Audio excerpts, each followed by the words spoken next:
Ya tentu kita ingin menjadi ketua umum partai suatu saat nanti. Tentu kita ingin menjadi ketua DPR suatu saat nanti. Tentu kita ingin menjadi presiden suatu saat nanti. Itu kan hal yang lumrah.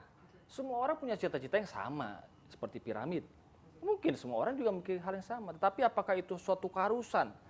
Ya tidak harus. Karena it's all about garis tangan.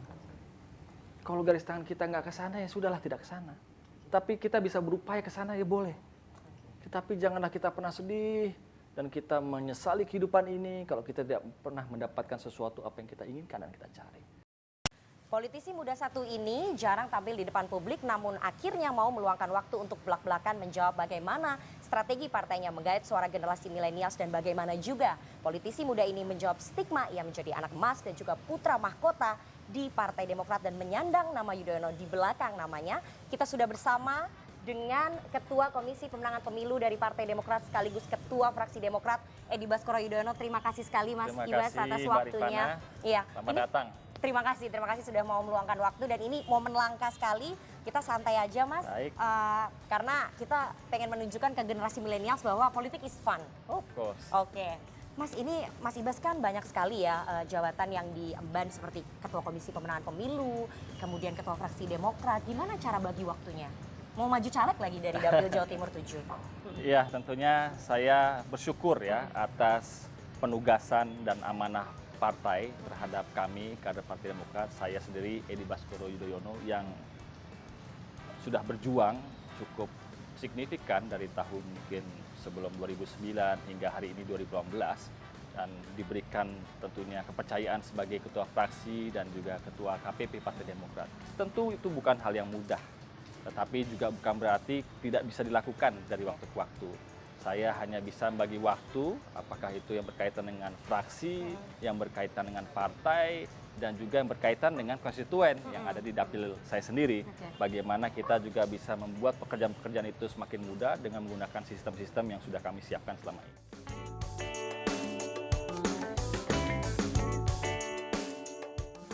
Mas Ibas juga maju sebagai caleg di DPR RI dari Dapil Jawa Timur 7. Nah, kita mau tanya, banyak nggak sih sebetulnya generasi milenials dan juga pemilih milenials di dapilnya Mas Ibas ini?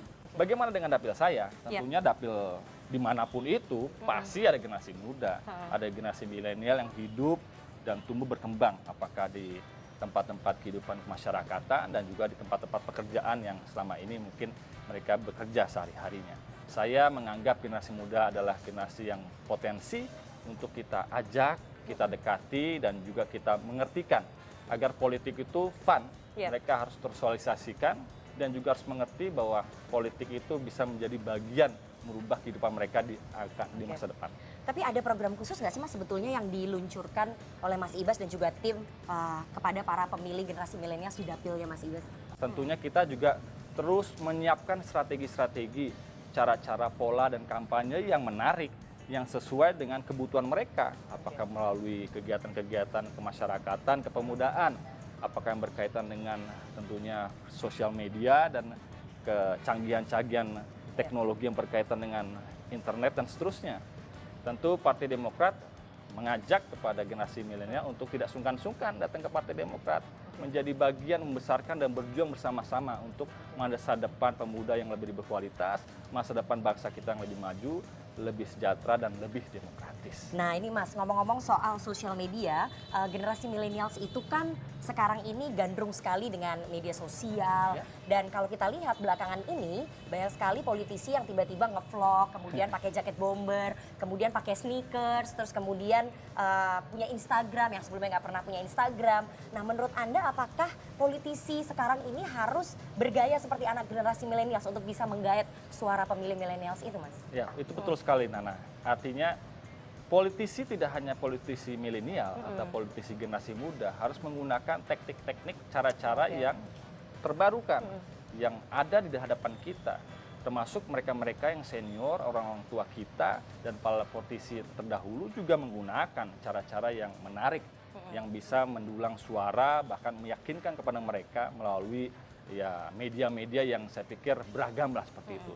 Nah, Partai Demokrat juga sama. Silakan saja dicek bahwa saya sendiri merupakan generasi peralihan milenial. Iya. Kalau peralihan milenial itu kan biasanya rentan waktu usia 18 hingga 38 tahun gitu. Kami juga sudah menggunakan cara-cara pendekatan ke masyarakat, ke generasi muda melalui kegiatan-kegiatan seperti itu. Saya sih bersyukur saja kalau kegiatan-kegiatan yang langsung menggunakan vlog, Facebook, Instagram, Twitter, dan lain-lain sebagainya, termasuk website, homepage pribadi, dan lain-lain itu digunakan dari waktu ke waktu. Tetapi bukan hanya itu permasalahannya. Kita ingin mereka generasi muda itu dimengertikan. Agar yang ada itu adalah isinya. Kita tidak ingin hanya casingnya saja. Kita ingin benar-benar apa sih yang ditawarkan, program-program apa sih yang ingin disampaikan, dan substansinya apa. Sehingga mereka merasa menarik nih untuk kita dengar dan kita tonton. Kita mau juga ternyata anak-anak muda itu terlibat aktif karena ada gagasan-gagasan, karena ada solusi-solusi, karena ada program-program aksi. Mereka ingin sesuatu yang konkret, yang nyata seperti itu. Oke. Menurut Anda generasi milenials yang nantinya jumlahnya hampir 40%, yang dibilang oleh sebagian pengamat mereka adalah undecided voters ataupun unpredictable voters karena mereka gampang sekali nge-swing. Menurut Anda mereka ini melek politik nggak, Mas? Ya, tentu tugas bersama. Iya. Tugas kita bersama untuk meyakinkan agar mereka-mereka tidak apatis. Mereka harus hidup dengan sesuatu yang akan mereka rasakan. Ya tentu demokrasi itu kan lahir karena keterlibatan, karena voice, karena suara, karena juga aspirasi dan harapan masyarakat. Kita ingin yang muda itu yang outspoken, yang juga sangat lantang menyampaikan sesuatu kritis, tetapi juga tidak sedikit mereka juga memberikan solusi, juga mau memberikan sesuatu yang baik untuk kehidupan kita. Mereka juga harus mau terlibat. Jangan sampai mereka juga cenderung acuh. Mereka tidak mau mengikuti politik kekinian hari ini. Mereka juga tidak tahu terkait isu-isu terkini. Mereka juga misalkan nanti di saat pemilihan mereka cenderung tidur, tidak datang ke TPS, bahkan tidak memilih. Ya akhirnya kita kembalikan lagi kepada pemuda. Nah, saya hanya bisa menyerukan, mari generasi muda, mari millennials datang dan kita buat politik itu menyenangkan, fun. Sebagai Ketua Komisi Pemenangan Pemilu, Anda lebih percaya ya bahwa generasi muda ini bisa membuat perubahan yang lebih baik bagi dunia politik kita dibandingkan generasi sebelumnya atau generasi orang tua kalau kata anak muda sekarang? Yang muda ini kadang-kadang salah juga. Kadang-kadang yang muda ini terlalu banyak mengkoreksi yang terdahulu. Kadang-kadang ada yang mengatakan bahkan kalau perlu kita potong satu generasi. Bahwa kita ini hadir karena jerih payah dan perjuangan mereka semuanya. Baik dari pendiri bangsa, para pemimpin kita, presiden-presiden terdahulu, dan kita hari ini. Nah yang muda ini belum pernah menjadi tua, betul? Yang tua sudah pernah memuda. Nah kita hanya punya semangat, punya harapan, dan punya energi untuk melaju lebih cepat. Termasuk idealisme yang saya pikir perlu dipertahankan. Tetapi tidak hanya idealisme yang pragmatis, yang adaptif, yang fleksibel, yang bisa juga menjadikan keseragaman dari solusi-solusi yang ada. Nah, saya pikir yang muda punya prospek ke depan. We are the future. Kita adalah masa depan.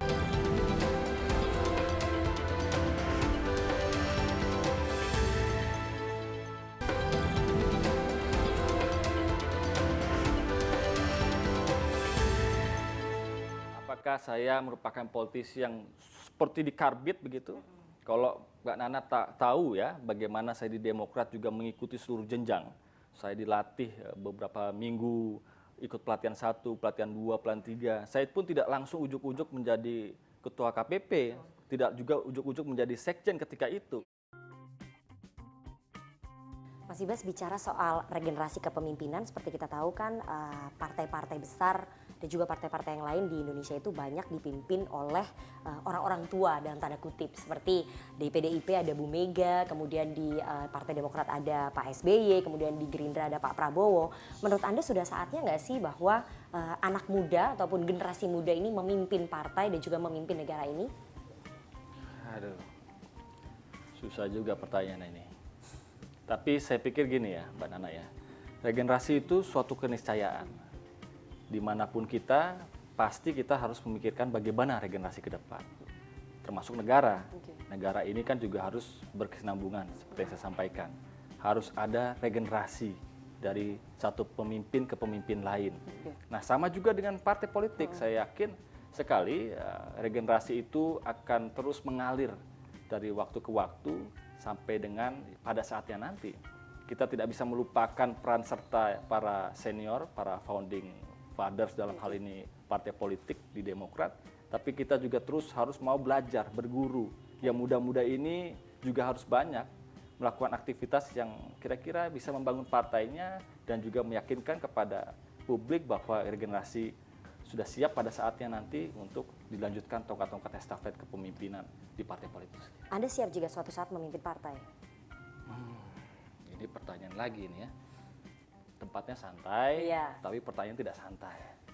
Politik is fun. Kesiapan itu tergantung kita. Oke. Apakah kita siap? Siap itu bukan hanya sekedar emosi siap atau hasrat yang siap, tetapi secara keseluruhan. Apakah kita juga sudah tepat ketika memimpin partai politik? Apakah kita juga sudah saatnya nanti akan memimpin partai politik? Tinggal waktu yang akan ya kita lihat saja nanti. Saya tidak bisa menjawab iya atau tidak, tinggal kita melihat. Bagi saya ini hidup ini seperti perjuangan. Oke. Hidup ini sebuah proses. Proses itu harus kita lalui dari masa ke masa. Yang penting do our best. Punya ambisi nggak Mas jadi ketua umum Partai Demokrat ke depan? Yang jelas gini, saya hanya ingin menyerukan kepada siapapun, termasuk generasi muda. We have to think big, we have to start small, we have to move fast. Oke. Dan kita harus yakinkan semua perhelatan waktu ke waktu itu dapat kita penuhi dari masa ke masa. Siap tidak siap, mau tidak mau, ya biarkan nanti proses demokrasi yang menentukan. Saya ini juga menjadi bagian yang mengikuti proses demokrasi. Saya tidak terpilih dalam proses yang lepas dari demokrasi. Kami pun terpilih sebagai anggota DPR RI dari rakyat, karena suara itu datang dari rakyat. Di partai politik saya pikir demikian, apalagi Partai Demokrat. Biarkan nanti ya para pemangku hajat pada saatnya nanti yang akan menentukan siapa yang tepat. Tapi kita akan terbuka dan kita memberikan kesempatan yang sama pada siapapun, termasuk mereka-mereka yang mungkin kira-kira juga memiliki peluang. Sebetulnya banyak yang bertanya ya, apa sih modal seorang Edi Baskoro itu bisa jadi ketua komisi pemenangan pemilu di Partai Demokrat, bisa jadi ketua fraksi di Partai Demokrat, banyak loh yang bertanya. Begini, pasti muda itu akan dicap mereka tidak berpengalaman. Yang muda itu dipikir mereka tidak punya gagasan, tidak punya strategi, tidak punya cara untuk menjalankan segala sesuatu yang ada di depan mereka. Tapi bagi saya, janganlah jawab kesangsian itu dengan kata-kata. Jawablah segala kesangsian itu dengan kerja dan karya yang nyata. Yang muda itu ya harus bisa menunjukkan, membuktikan bahwa dimanapun kita ditugaskan, apakah itu sebagai ketua fraksi, kita benar-benar bisa mengawal kebijakan-kebijakan partai. Dalam kondisi yang sangat penting, prioritas kita juga harus kita kedepankan untuk tujuan besar partai. Di Komisi Pemenang Pemilu pun demikian.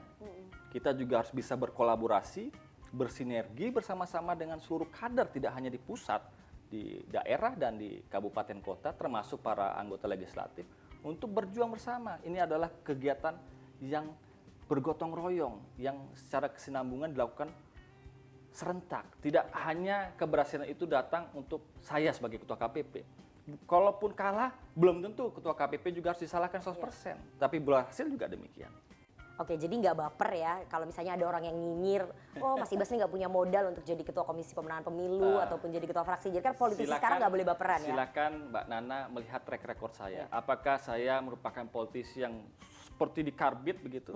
Kalau Mbak Nana tak tahu ya bagaimana saya di Demokrat juga mengikuti seluruh jenjang.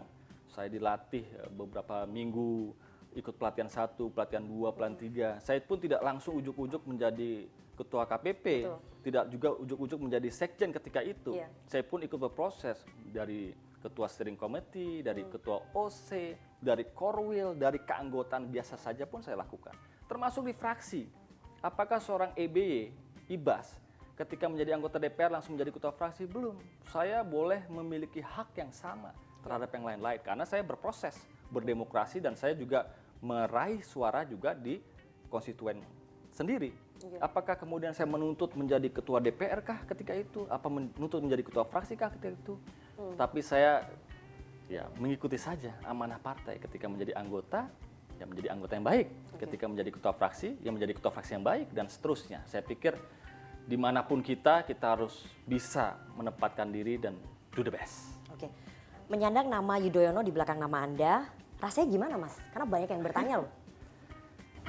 Bersyukur. Oke. Berterima kasih saya dilahirkan dan dibesarkan dari keluarga yang baik. Tentu aspirasi dan rasa itu akan menjadi bagian yang tak terpisahkan dalam kehidupan saya. Saya dididik menjadi seorang anak tentara, cucu tentara, dan dibesarkan terus-menerus oleh kedua orang tua, bahkan kemudian juga ikut menikmati secara tidak langsung segala fasilitas kemuliaan menjadi anak presiden. Kemudian saya juga diberikan kesempatan untuk menempuh jalur politik di partai yang didirikan oleh beliau. Tentu itu adalah ungkapan rasa syukur yang tidak bisa saya bayar atau gantikan dengan hal apapun. Nama baik itu menjadi penting. Tetapi apakah nama baik cukup? Itulah menjadi tantangan bagi saya. Bagaimana saya harus bisa menjaga nama besar itu. Saya terlahir sebagai anak atau cucu keluarga besar Saroedi Wibowo.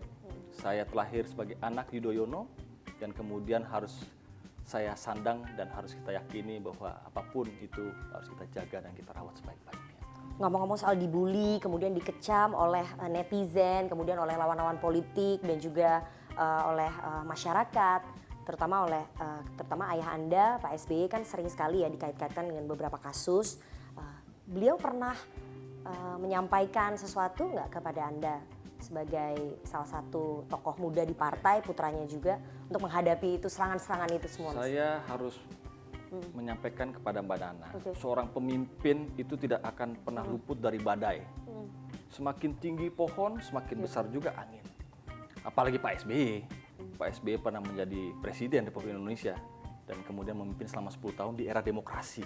Semuanya berhak berbicara, semua berhak protes, semua berhak kritis. Tidak sedikit mendapatkan pujian.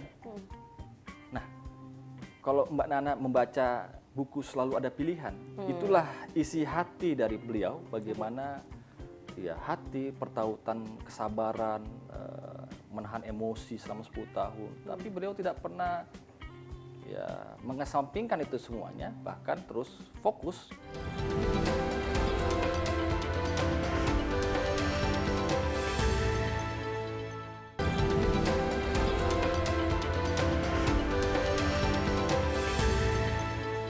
Saya tidak pernah merasa jadi anak emas. Saya tidak pernah juga merasa seperti putra mahkota. Dan saya tidak juga menuntut saya menjadi anak emas atau sebagai menjadi putra mahkota.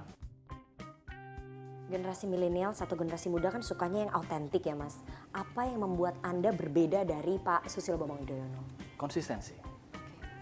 Saya adalah kader muda, katakanlah begitu. Saya adalah anggota DPR muda ketika masyarakat mempertanyakan di 2009 lalu, apa bisa anak-anak muda itu terjun ke politik? Mungkin saya pertama kali pioneer lah, boleh dikatakan bersama teman-teman rekan-rekan yang lain. Ketika itu politik itu milik yang tua, politik itu milik yang berpengalaman. Tapi kita bisa berhasil dan kemudian kita bisa menunjukkan konsistensi itu. Sejak awal Pak SBY itu memang mengkader Anda dan Mas Agus untuk terjun ke politik ya. Kan Anda duluan ya yang terjun ke politik pada pemilu legislatif 2009, kemudian langsung jadi sekjen. Memang sudah dikader sejak awal ya? Tidak juga. Keputusan terjun ke politik itu terus terang saya ambil dengan sendirinya. Tentu kami berdiskusi dengan Pak SBY dan Ibu Ani. Apakah tepat ketika saya menjadi bagian untuk terjun ke politik praktis? Ketika itu niat dan cita-cita saya adalah untuk bagaimana membantu memenangkan beliau di periode kedua ketika 2009. Saya belajar, bertemu, bergaul, dan diberikan pendidikan-pendidikan. Sekaligus juga mengkampanyekan ketika itu belum gandrung sosial media. Saya juga sudah memulai ketika itu berkampanye melalui Friendster, katakanlah seperti itu. Tempat apa, sarana-sarana lain. Nah itu juga bagian dari satu penggalan kisah yang kami pertahankan. Anda sering sekali dibandingkan dengan kakak Anda ya, sebagai sama-sama disiapkan untuk memimpin partai ke depan sebagai putra mahkota. Bagaimana Anda menjawab ini? Tidak masalah bagi saya. Baik EBY dan AHY, tetap saja SBY. Mau pilih kambing hitam atau kambing putih? Kambing hitam punya siapa? Punya saya. Kambing putih punya siapa? Punya saya. Loh, jadi yang mana? Ya dua-duanya punya saya. Artinya Mas AHY punya karakter, punya pemikiran, punya visi misi, dan punya semangat yang besar Ya saya bersyukur dan kita senang kita punya kekuatan. Itulah regenerasi. Berarti regenerasi di Partai Demokrat sudah bertambah lagi. Oke. Ada peran Mas Ahy. Apakah peran EB tidak ada? Pasti ada juga. Oke. Apakah kita menonjolkan diri sendiri? Belum tentu juga.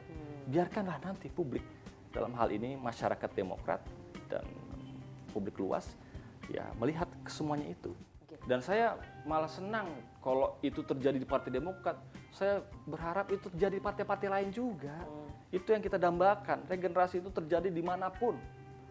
Tetapi proses harus dilalui. Tidak langsung datang begitu saja dan kita tidak given. Ini bukan negara kingdom, ini adalah negara demokrasi. Kita berproses secara demokratis. Oke.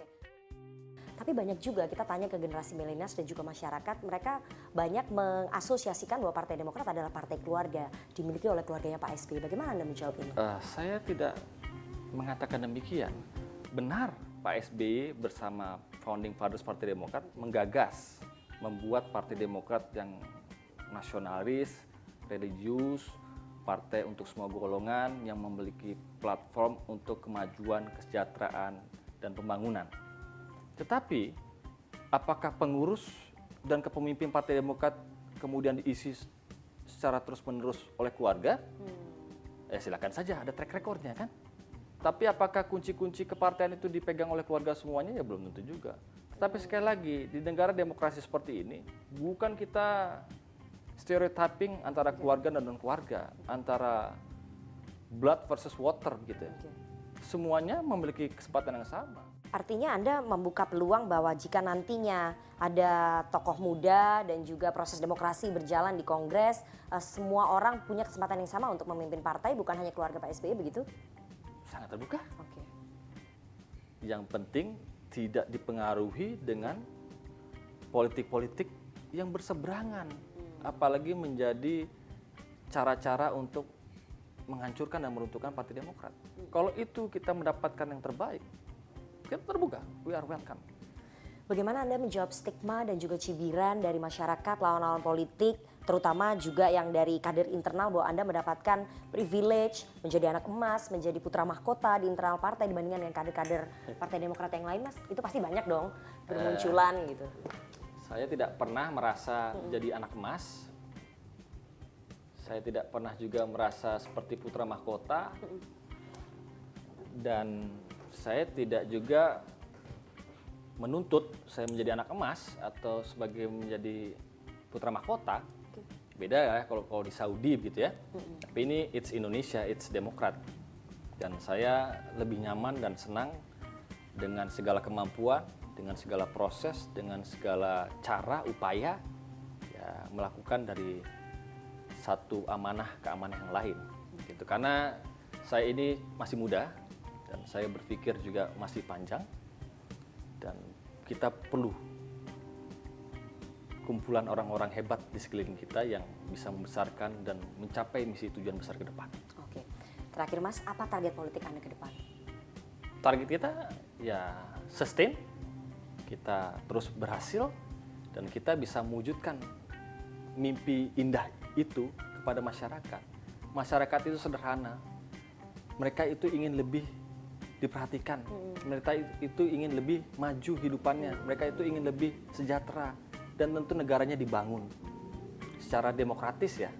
Ya itulah yang mereka inginkan, harapkan dan komitmen itu yang kami lakukan dari waktu ke waktu dan saya lupa menyampaikan bahwa Partai Demokrat juga memiliki 14 prioritas program yang hari ini boleh dicek Partai Demokrat adalah partai yang konsisten menyuarakan, mengajak kepada masyarakat untuk memperhatikan bahwa kita memiliki poin-poin substansial, poin-poin yang bernas, yang berisi, yang sangat mengena dalam kehidupan mereka.